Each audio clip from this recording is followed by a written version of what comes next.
उत्तर प्रदेश परिवहन निगम लगभग 14 लाख यात्रियों को रोजाना अपनी सेवाएं देने वाला ऐसा परिवहन निगम जिसने पूरे भारत के अनेक राज्यों में अपनी परिवहन व्यवस्था की एक अच्छी छाप छोड़ी है। लेकिन आज हमें इस बारे में क्यों बात करना पड़ रहा है, आज हम इस वीडियो में बताएंगे। नमस्कार, मैं हूं गौरव श्रीवास्तव और आप देख रहे हैं नेशन स्टेशन। आज हम जानेंगे उत्तर प्रदेश के राजधानी लखनऊ क्षेत्र के अंतर्गत ऐसे डिपो के बारे में जिसको ग्रामीण सेवाओं के लिए बनाया तो गया था, और यह भी बता दूं कि बनाते वक्त लगभग 7 डिपो की स्थापना की गई थी। जी हाँ, हम बात आज कर रहे हैं उपनगरीय डिपो के बारे में, जिसकी स्थापना करते वक्त लगभग 7 डिपो की स्थापना की गई थी, और आज अकेला लखनऊ क्षेत्र का उपनगरीय डिपो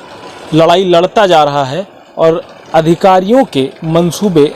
उस डिपो को भी ख़त्म करने की फिराक में है। बहरहाल बातचीत करने पर तो कुछ ऐसे बयान सामने आते हैं जैसे लगता है कि उपनगरीय सेवाओं को बंद नहीं किया जाएगा, लेकिन जिस तरह की व्यवस्था इस समय देखने को मिल रही है और ग्रामीण क्षेत्रों को जो सेवाएं दी जा रही हैं, इन्हें देखकर समझा जा सकता है कि किस तरीके से बसों के बेड़े को कम किया जा रहा है, ग्रामीण व्यवस्थाओं को ताक पर रखा जा रहा है। एक तरफ सूबे के मुख्यमंत्री योगी आदित्यनाथ ग्रामीण सेवाओं को बढ़ाने की तरफ अपना इशारा कर रहे हैं, अपनी सारी मंशाएं ग्रामीण क्षेत्रों को बेहतर परिवहन व्यवस्था देने के लिए लगा रहे हैं, लेकिन अधिकारी लगातार ग्रामीण क्षेत्रों की सेवाओं में कटौती कर ग्रामीणों को डग्गा मार वाहनों से यात्रा करने के लिए मजबूर कर रहे हैं। लखनऊ क्षेत्र का ही उपनगरीय डिपो ले लीजिए, जिनकी सेवाएं महाराजगंज, बक्सर और महमूदाबाद, हैदरगढ़ और सुकुल बाजार न जाने कहां कहां पर चलती थी, और एक ही सेवा नहीं, इससे ज़्यादा सेवाएं प्रदान की जाती थी। लेकिन आज की मौजूदा स्थिति यह है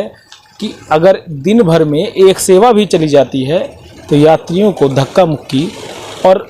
सबसे बड़ी बात जो है कि बसों के आवागमन का निर्धारित समय ना होना यात्रियों को आने जाने में समस्या का कारण बन रहा है। अधिकारियों का मानना है कि आय नहीं मिल पा रही है, जिस कारण से हमें बसों को बंद करना पड़ रहा है। लेकिन आय न मिल पाने का कोई बड़ा रीज़न जो है, उस पर क्या अधिकारियों ने चर्चा की? क्या कभी इस बारे में सोचने का प्रयास किया कि आखिर हमें आय क्यों नहीं मिल पा रही है? जी हाँ, अगर किसी भी व्यक्ति को समय पर वाहन ना मिले, या फिर हम सीधे आपसे सवाल करना चाहेंगे कि यदि आपको कहीं जाना है और आपको एक निर्धारित समय का मालूम ही नहीं है, एक निर्धारित समय पता ही नहीं है कि आपको वाहन कब मिल सकती है, तो आप जाने के लिए कैसी व्यवस्था का इस्तेमाल करना चाहेंगे? आप डग्गा मार व्यवस्थाओं को लेकर अपने गंतव्य तक पहुंचेंगे, और अधिकारी सीधे तौर पर अपना जो ताना बाना बताते हैं, आय नहीं आ पा रही है। परिवहन व्यवस्थाएं जिस तरीके से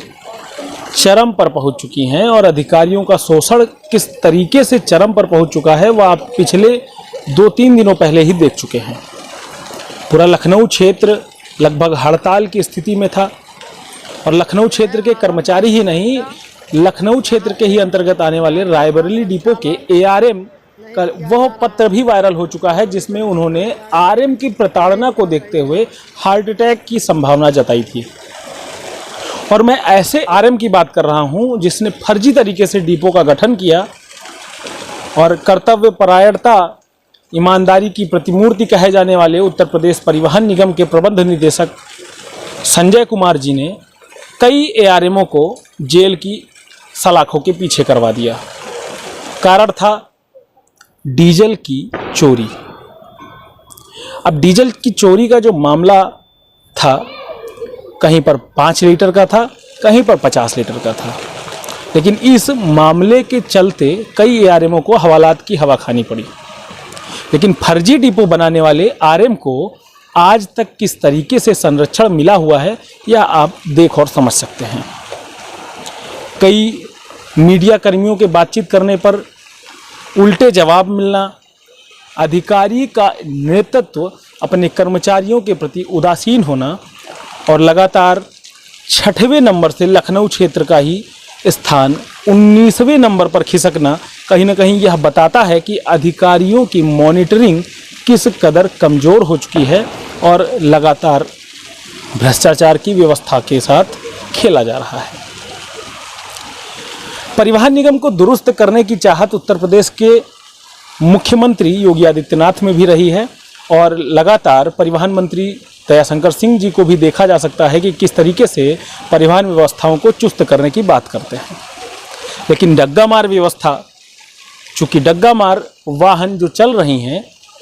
वह उन्हीं सफ़ेद पोशों की है जो पर्दे के सामने से वाहनों को, डग्गा मार वाहनों को बंद करने की बातें करते हैं, पत्र जारी करते हैं और पीछे से उन्हीं की वाहनें सड़कों पर सरपट दौड़ती हैं, बावजूद इसके यात्रियों की सुरक्षा के बिना परवाह किए बगैर। अब इसके लिए बेहद संजीदा होना पड़ेगा क्योंकि पत्र जारी कर डग्गा मार व्यवस्था को कंट्रोल नहीं किया जा सकता और परमिट परिवहन विभाग के दफ्तरों से ही जारी होता है। इसलिए उत्तर प्रदेश सरकार से मैं अनुरोध करना चाहता हूं क्योंकि यह आस और उम्मीद सूबे के मुखिया माननीय मुख्यमंत्री जी से ही है कि वही इस मामले पर संज्ञान लेकर कुछ कदम उठा सकते हैं और परिवहन मंत्री जी से है कि वो अपने हस्तक्षेप के साथ ग्रामीण व्यवस्थाओं को चुस्त दुरुस्त करेंगे और परिवहन निगम के कर्मचारी जो कि हड़ताल पर थे उसको भी संज्ञान में लेकर के उनकी समस्याओं को दूर करेंगे, अधिकारियों की हठधर्मिता को ख़त्म करेंगे। जो समस्याओं का दौर चल पड़ा है, कर्मचारियों का पैसा न मिलना, 2019 से प्रोत्साहन की प्राप्ति न होना, कर्मचारियों के बकाये भुगतान न होना, पिछले प्रबंध निदेशक द्वारा जारी किए गए पत्र के माध्यम से कोविड के समय में जो एक्स्ट्रा धनराशि देनी थी, जो अतिरिक्त भुगतान करने थे, उनका न दिया जाना,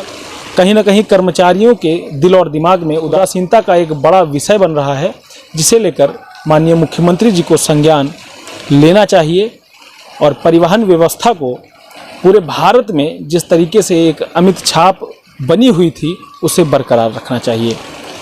ऐसी ही खबरों के लिए जुड़े रहिए नेशन स्टेशन के साथ। यदि चैनल पर आप नए हैं तो चैनल को सब्सक्राइब जरूर कर लें।